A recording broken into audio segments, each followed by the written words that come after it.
வாழ்க்கையை மாற்ற நான் உனக்கு ஒரு அவகாசம் தருகிறேன். இதோ பார், அவர்தான் இயேசு. நீதிக்காக பசியோடு இருப்பீர்கள் என்றானால் என்னிடத்திலிருந்து நிறைவு பெறுவீர்கள். தேவனுக்கு நீங்கள் முதல் இடம் கொடுங்கள், உங்களுக்கு எல்லாவற்றையும் தருவார். ஆண்டவராகிய இயேசு சுவாமியின் பெயரால் உங்கள் ஒவ்வொருவரையும் வாழ்த்துகின்றேன். அன்பானவர்களே, இந்த நாள் ஒரு நல்ல நாள். இது இந்த மே மாதத்தினுடைய 6ஆம் தேதி திங்கட்கிழமை. ஆமென்.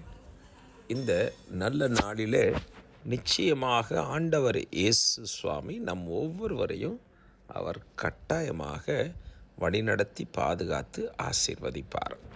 பைபிளில் நீங்கள் வாசிக்கும்போது சங்கீதங்களின் புத்தகத்தில் நாம் இப்படி வாசிக்கிறோம். 119வது சங்கீதம் 11வது வசனத்தை நம்ம வாசிக்கும் பொழுது, நான் உமக்கு விரோதமாய் பாவம் செய்யாதபடிக்கு உம்முடையது வாக்கை என் இருதயத்தில் வைத்தேன். Thy word have I hid in my heart, that I might not sin against thee. பாவம் செய்யாமல் எப்படிங்க வாழ்கிறது? இன்றைக்கி அநேகருக்கு ஒரு பெரிய கேள்வி. ஒரு பாவமே செய்யாமல் வாழ்ந்துட முடியுமா?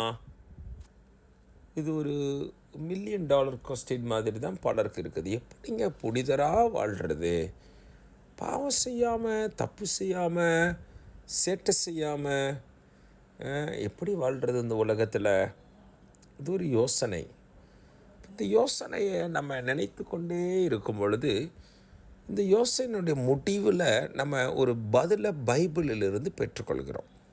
வாழ்க்கையில் என்ன கேள்விகள் வந்தாலும் பைபிள் அதற்கு என்ன பதில் சொல்கிறது என்பதை நாம் நினச்சி பார்க்கணும். அதை தேடணும், அதை வாசிக்கணும், அதை சரியாய் புரிந்து கொண்டு நம்முடைய லைஃப்பில் அதை அப்ளை பண்ணணும். அதை நம்ம வாழ்க்கையில் நடைமுறைப்படுத்தும் பொழுது அந்த காரியங்களில் வெற்றியும் ஜெயமும் உண்டாகிறத நம்மளால் பார்க்க முடியும். பாவம் செய்யாமல் இருக்க முடியுமா? முடியும். எப்படி? அங்கே பைபிள் போட்டிருக்குது, நான் உமக்கு விரோதமாய் பாவம் செய்யாதபடிக்கு. ஆண்டவருக்கு விரோதமாக நம்ம பாவம் செய்யாமல் இருக்கணும்னா உமது வாக்கை என் இருதயத்தில் வைத்தேன். ஆண்டவரே, உம்முடைய வசனத்தை என் இதயத்தில் நான் வச்சிருக்கிறேன். நான் என் இதயத்தில் அப்படியே வைத்திருக்கிறேன். ஆங்கிலத்தில் அப்படியே ஒழித்து வச்சிருக்கிறேன். என் வாழ்க்கையில் தவறு செய்ய வேண்டிய சந்தர்ப்பங்கள், அதற்குரிய சூழல்கள், அதற்கான நிலைமைகள், இவைகளெல்லாம் வரும்பொழுது பாருங்களேன், டக்குன்னு எனக்கு பாவம் செய்கிற எண்ணம் இல்லைங்க, பைபிள் எண்ணம், பைபிள் வசனம் ஞாபகத்துக்கு வந்துடுது. அவருடைய வாக்குகள், வார்த்தைகள், வசனங்கள். அப்போது மறுபடியும் நீங்கள் சில வசனங்களுக்கு முன்பதாக நீங்கள் 9ஆம் வசனத்தை வாசித்து பார்க்கும்போது, வாலிபன் தன் வழியை எதினால் சுத்தம் பண்ணுவான்? அதுவும் ஒரு கேள்விதான். ஒரு வழியை, ஒரு மனுஷனுடைய வாழ்க்கையை சுத்தமாய் வைத்திருப்பது எது? வசனத்தின்படி.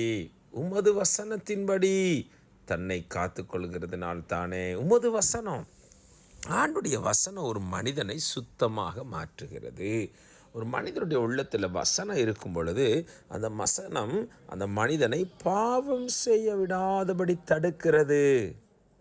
Praise the Lord. வாவ், எவ்வளோ பெரிய ஆச்சரியம் பாருங்கள். ஆகவே அன்பானவர்களே, ஆண்டவருடைய பெயரில் நாங்கள் உங்களை உற்சாகப்படுத்துகிறோம். இயேசு சுவாமியுடைய வார்த்தையை சொல்லி உற்சாகப்படுத்துகிறோம். வசனம், பைபிள் வசனம், இது மட்டும்தான் நம் வாழ்க்கையை சுத்தப்படுத்த முடியும். அப்படியானால் நம்ம அதிகமாக வாசிக்க வேண்டியது, யோசிக்க வேண்டியது எல்லாமே பைபிள் வசனம் தானே. ஆகவே தான் நான் உங்களை உற்சாகப்படுத்தி இந்த நாளிலே இந்த வசனங்களை உங்களுக்கு அனுப்பியிருக்கிறேன். நீங்கள் இதை கேளுங்கள், உடனே பைபிள் எடுத்து வாசியுங்கள், தொடர்ந்து வாசித்து கொண்டே இருங்கள். வாழ்நாள் முழுவதும் சுத்தமாக இருப்பீர்கள். God plus.